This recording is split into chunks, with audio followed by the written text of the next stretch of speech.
Good morning, everybody. Glad to be back with you this morning. This morning, I'm going to take us back a little in time, not really very much time, about 5 months, to the Capitol uprising in America. And this is a blog I wrote at the time when I was trying to kind of fathom out what was happening in the world, and I've called it What in the World, and I share it with you this morning. So I've been following the events on CNN in America around the election, and then the 6th of January uprising, which actually motivated this blog.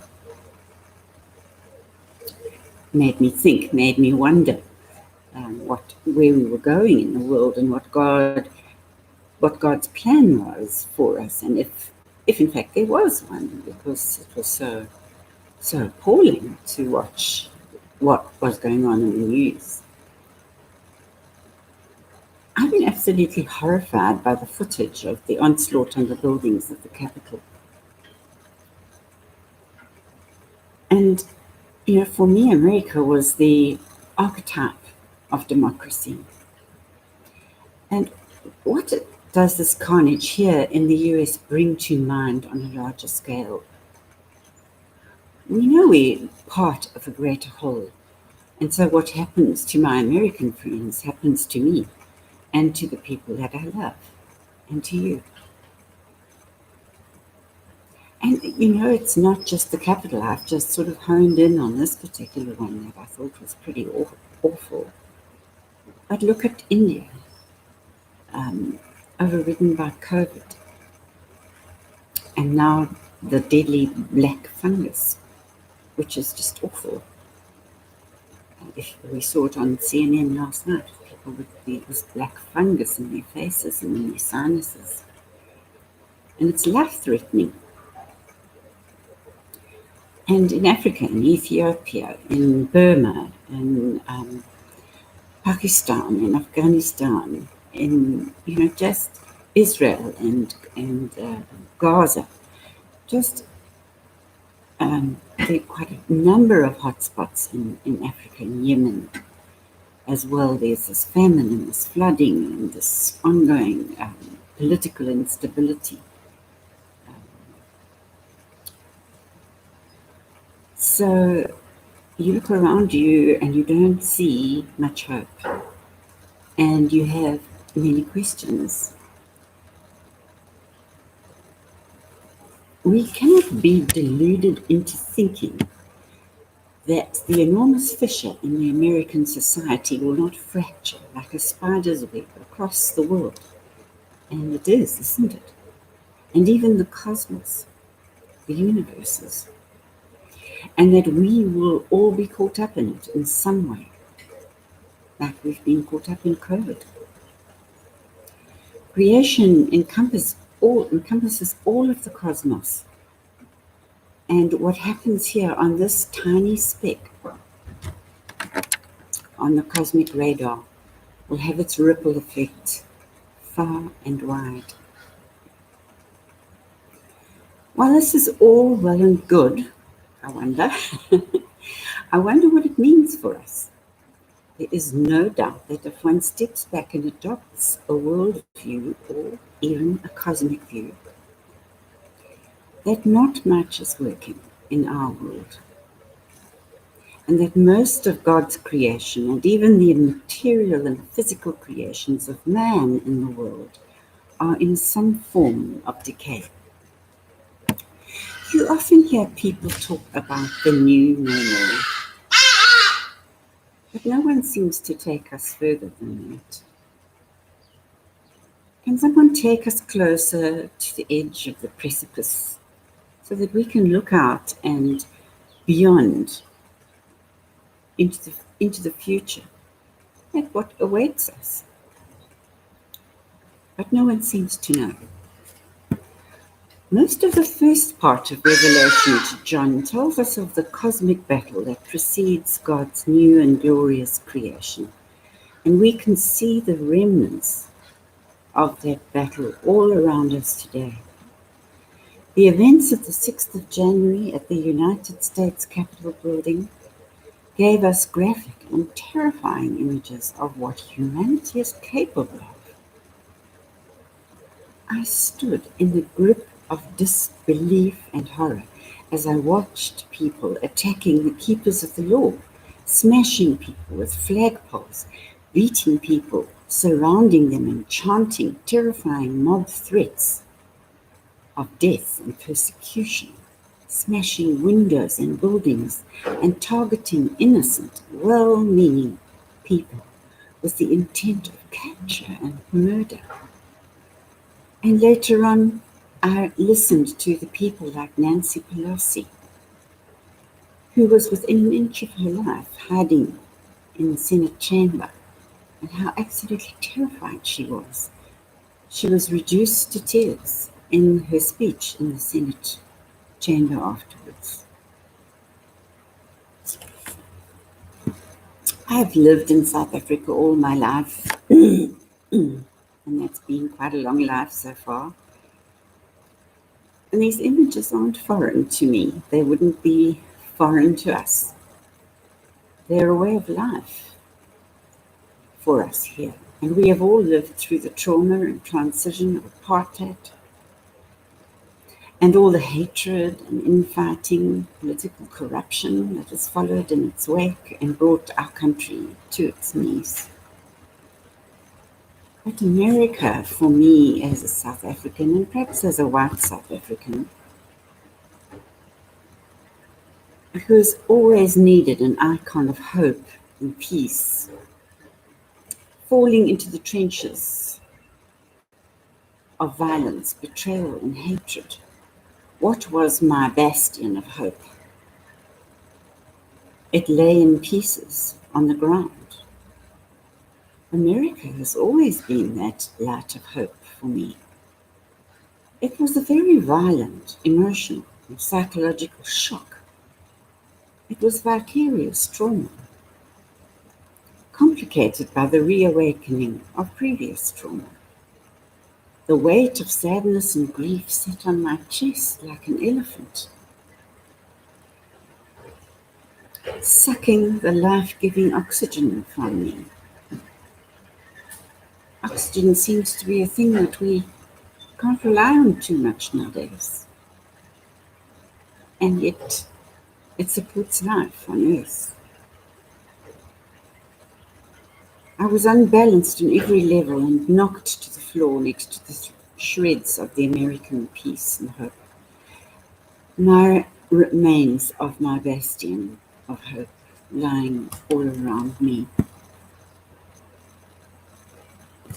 This was now a truly changed world, but it wasn't the new normal. A phrase that I do wish folk would stop using, because without a vision of what it is meaningless and frightening. And then, like someone lighting a candle within me, I remembered that the hope of Christ is not of this world, and so it can never be destroyed. The hope of Christ lives in God's world, and our hearts should live in God's world. I remember that after the devastation and human carnage of God's vengeance on the unrighteousness was completed in the revelation to John, that there was a new creation. Certainly nothing normal, but mind-boggling, beautiful, with a light that never can go out, streaming from beautiful, light, reflecting stones. There will never be night again, because God's normal is incomparable to anything we have ever encountered or ever will. It is more wonderful, more humane, infused with love, grace, mercy, and compassion It's like swimming in an endless sea of God's eternal blessing.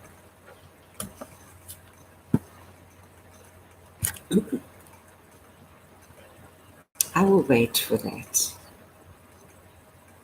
in the everlasting hope.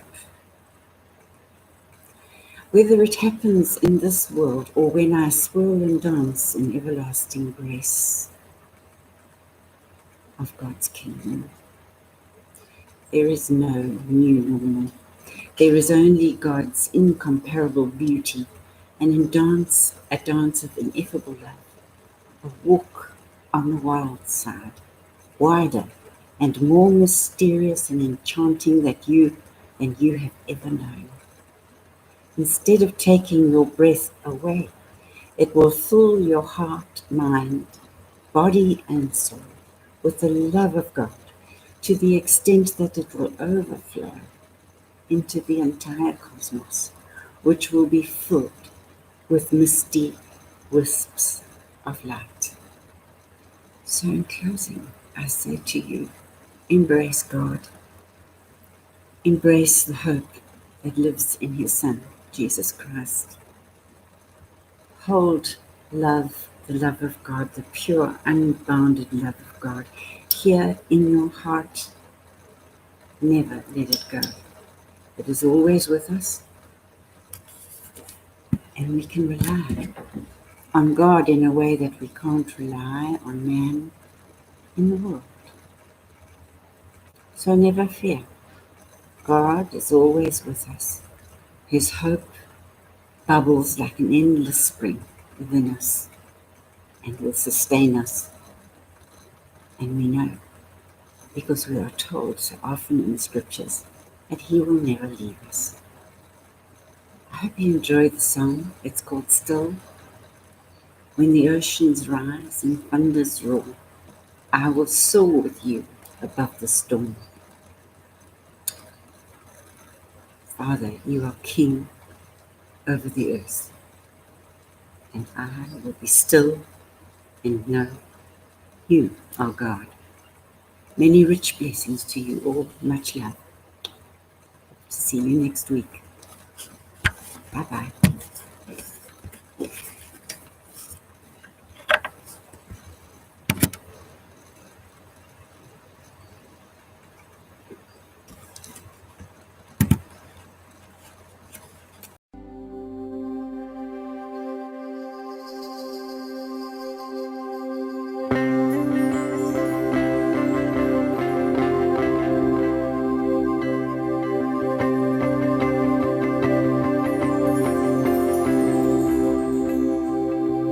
Hide me now under your wings. Cover me within your mighty hand. When the oceans rise and thunders roar, I will soar with you above the storm. Father, you are King over the flood, and I will be still and know you are God. Find rest, my soul. Find rest, my soul, in Christ alone. In Christ alone. Know His power. Know His power. In quietness and trust. When the oceans rise and thunders roar, I will soar with you above the storm. Father, you are King over the flood, and I will be still and know you are God. When the oceans rise, oh yes, I will soar